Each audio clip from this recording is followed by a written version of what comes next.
번지르르한 이 건물, 입주자 하나 없는 이 건물이 바로 몇 년 전 700억대 분양 사기로 부산판 조이팔 사건이라 불리며 떠들썩했던 바로 그곳입니다. 이곳은 부산 기장군에 있는 정관 신도시입니다. 이 신도시 한복판 사거리 한가운데 이 세련된 외관에 15층짜리 건물이 서 있는데요. 분양과 입주를 정상적으로 마쳤다면 아마도 이 정관 신도시를 대표하는 랜드마크가 되었을 건물입니다. 하지만 이 건물에는 지금 입주자 하나 없고 인근 상권은 공실천지인데요. 과연 이 신도시에 어떤 일이 있었길래 이렇게 도시가 휑하니 비어가고 있을까요? 선배님들 안녕하세요. 기러기 아범 기범이 인사드립니다. 오늘도 구독과 좋아요 많이 부탁드립니다. 이 건물에 투자하면 30% 수익을 안겨준다는 부동산 개발업체의 달콤한 꾀임이 이후 전형적인 분양 사기로 밝혀지면서 밝혀진 피해액이 무려 700억대를 넘었는데요. 피해자의 대부분이 노후 자금을 털어넣은 70대 노인들이라 더욱 안타까웠던 사건이었습니다. 나중 사람에게 받은 투자금으로 먼저 들어온 사람의 수익금을 메워주는 방식의 전형적인 돌려막기 분양사기였는데요. 개발업체 대표는 사기죄로 18년형을 선고받아 수감되어 있지만 이 건물은 여전히 이 목 좋은 사거리 한가운데 떡하니 자리 잡고 있습니다. 이후 개발 사업을 함께 추진한 신탁회사가 건물의 준공을 마치고 투자자들에게 계약금, 중도금 등을 돌려주면서 피해자들의 직접적인 피해는 최소화되었지만 이 지역 상권에는 치명적인 영향을 미치게 되었는데요. 이 건물이 있는 곳은 정관 신도시에서 가장 중심이 되는 거리로 맞은편 이 건물도 해당 개발업체가 개발한 건물이고 이 반대편 역시 새로 상업 건물을 개발하려고 했던 부지입니다. 지금은 이렇게 공사가 중단된 채 펜스에 막혀 있기만 합니다. 이런 큰 건물에는 대형 임차자를 유치해서 건물에 손님들이 많이 몰려와야 나머지 상가들도 분양을 완료할 수 있는데요. 대형 임차자가 들어오지 않자 개발업체는 직접 이 비싼 1층 상가의 영풍문고를 직영으로 운영하기 시작했습니다. 이러한 무리수로 인해 자금 순환이 어려워지면서 본격적인 분양 사기를 진행하게 된 것인데 지금은 이렇게 흔적만 남아있을 뿐 서점은 없어지고 남은 건 먼지만 쌓인 공실뿐입니다. 정관 신도시의 한복판에 대규모로 분양 사기가 터지자 지역 전체 상권에 대한 불안감이 번지기 시작했는데요. 새로 가게를 열려던 사람들은 계약을 미뤘고 이미 장사를 하고 있던 상인들은 상권에 어떤 파장이 올지 몰라 발을 동동 굴렀습니다. 신도시가 만들어진 지 몇 년 되지도 않았는데 이곳의 심장부라 불리던 상업지구 전체가 하루아침에 믿을 수 없는 동네로 낙인이 찍혀버린 겁니다. 그 여파는 지금도 우리 눈으로 확인할 수 있는데요. 인근에 있는 한 건물, 상가문에는 언제부터 붙어 있었던 건지 법원의 송달장이 빗발해 가고 있습니다. 약국 망하기도 쉽지 않은데 이곳 약국은 엘리베이터 앞 좋은 위치에 있는데도 이렇게 먼지만 쌓인 채 문이 굳게 닫혀 있습니다.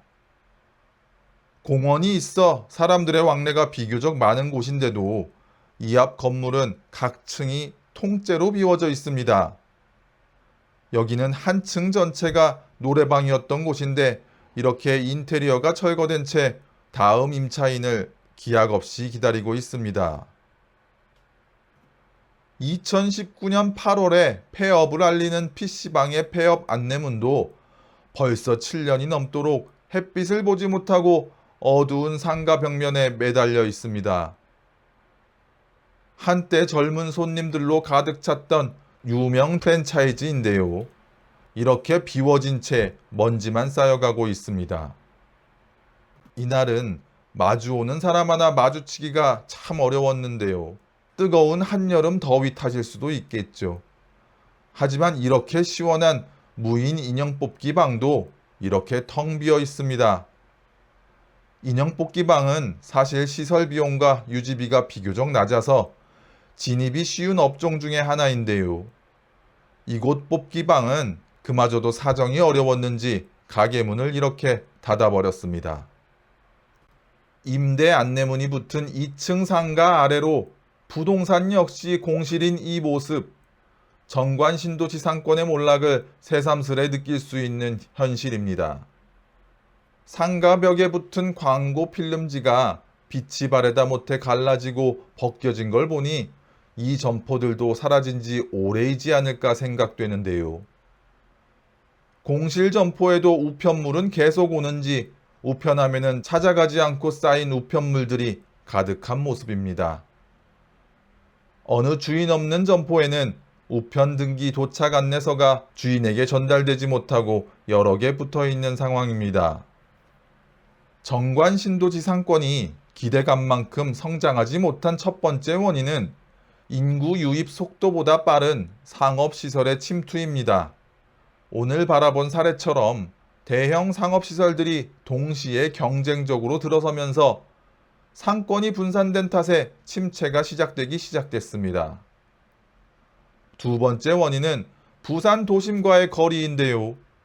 외부 유동인구를 끌어들이기 어렵고 게다가 주민 소비가 대형 마트나 온라인 쇼핑으로 이동하면서 지역 상권의 경쟁력이 약해진 탓입니다.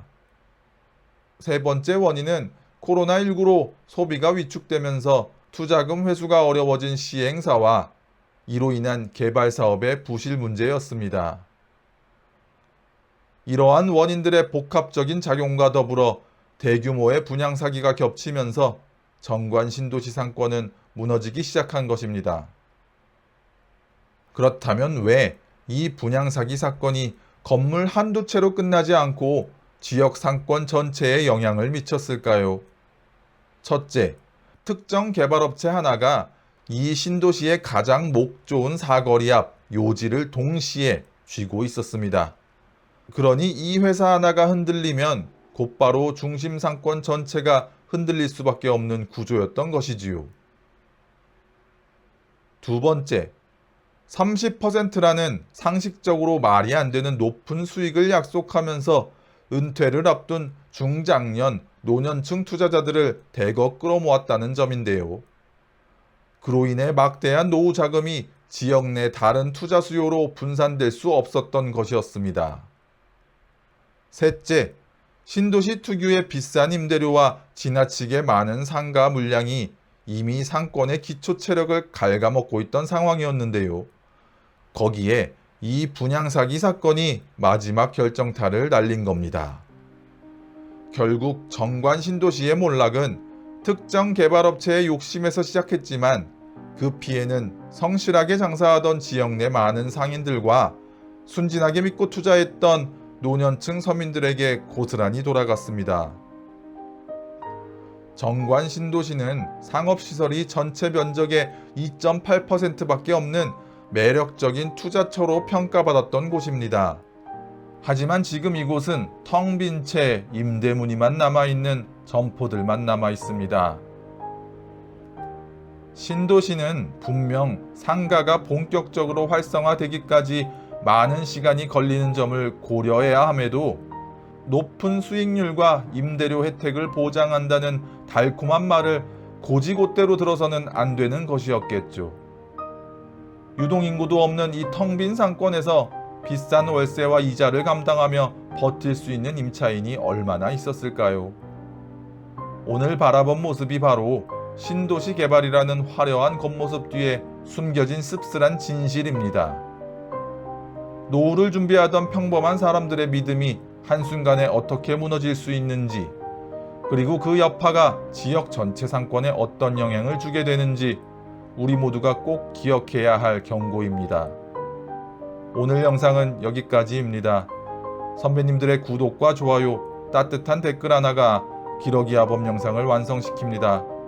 공감이 되셨다면 구독과 좋아요 부탁드립니다. 오늘도 함께 해주셔서 감사합니다.